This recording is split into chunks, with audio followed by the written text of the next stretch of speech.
Período de graça.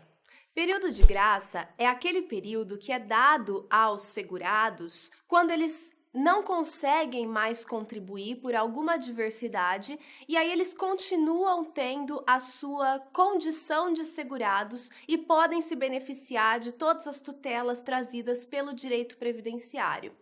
O período de graça, ele surge, na verdade, como uma maneira de você conseguir garantir para aqueles indivíduos que estão passando por alguma situação prejudicial e de dificuldade na sua vida e que não estão conseguindo contribuir, você traz a garantia de que eles consigam permanecer tutelados pelo direito previdenciário por um período até se reestabelecer.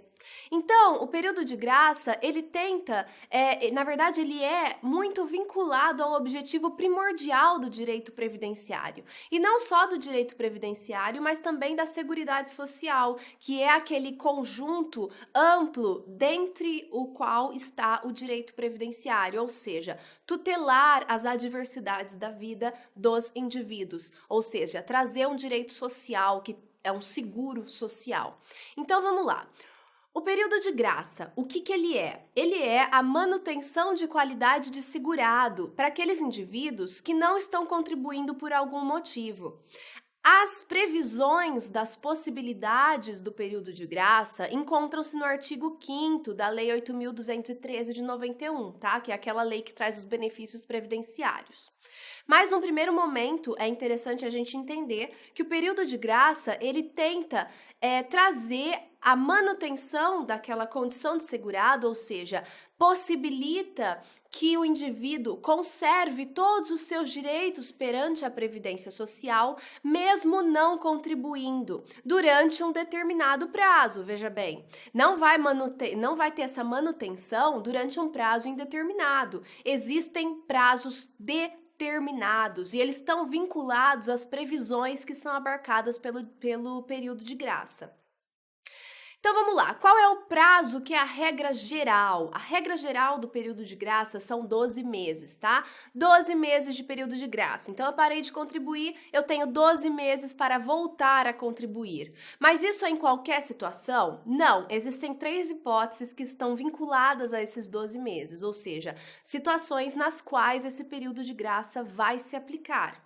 Primeira delas é a mais comum na prática, mas, veja bem, não se vinculem a essa regra geral, porque geralmente as questões de concurso público, elas tentam derrubar o candidato. Então, não é porque essa regra geral é a mais comum na prática que ela vai ser a mais utilizada, a mais cobrada em exercícios, em concursos, porque os concursos às vezes querem pegar aquela exceção ou querem pegar aquela situação que não acontece tanto na prática, justamente porque os candidatos não levam ela tão a sério, não prestam tanta atenção e aí derruba bastante gente, né? Então vamos lá. Primeiro, regra geral.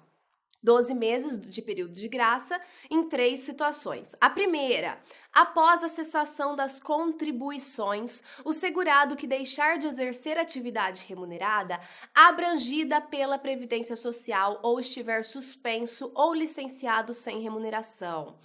Primeira coisa importante que a gente tem que extrair dessa possibilidade: a cessação de contribuições. E a segunda coisa importante é que esse segurado é aquele que deixa de exercer atividade remunerada.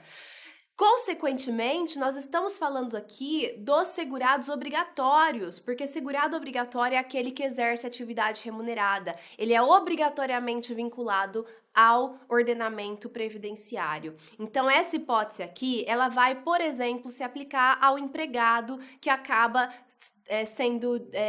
por exemplo, tendo seu contrato rescindido, e aí ele para de contribuir em virtude disso, aí ele vai poder se beneficiar desses 12 meses de período de graça. Outra possibilidade é, após cessar a segregação, o segurado acometido de doença de segregação compulsória.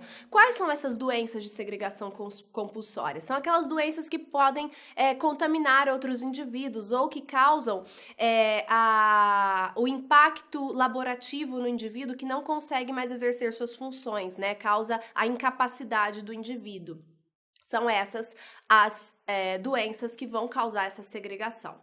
E também após o livramento, o segurado retido ou recluso. Retido é a terminologia utilizada pela Lei 8.213. Contudo, ela não é a mais adequada, porque no direito penal, a terminologia correta, na verdade, é detido ou recluso. E quem está em conformidade com esse ordenamento penal é o regulamento da Previdência Social, que traz essa terminologia correta, e aqui eu já trago essa ressalva no slide para vocês. Com isso, a gente termina mais um bloco.